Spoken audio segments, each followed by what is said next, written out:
నమస్తే, నేను మీ ఈశ్వర్. ఈ6 న్యూస్ కి స్వాగతం. వార్తల్లోని ముఖ్య అంశాలు.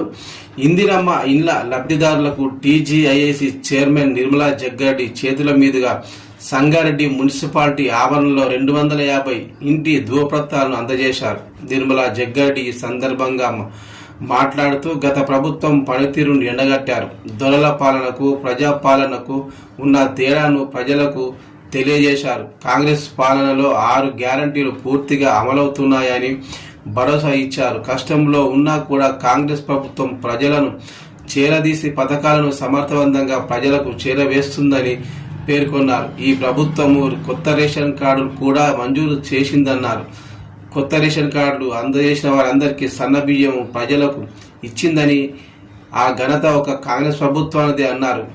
గత ప్రభుత్వం ప్రజలకు ఏమీ చేయకపోగా రాష్ట్రాన్ని అప్పులపాలు చేసిందని ఎద్దేవా చేశారు. ఈ కార్యక్రమంలో municipal commissioner Srinivas Reddy, housing society PD Chalapathirao, ex municipal chairperson Vijayalakshmi, ex councillors Kumana Santosh, Sohail Ali, Udaya Bhaskar, Venkataraju మరియు మున్సిపల్ అధికారులు మరియు 38 వార్డుల కాంగ్రెస్ పార్టీ ఇన్ఛార్జీలు పాల్గొన్నారు.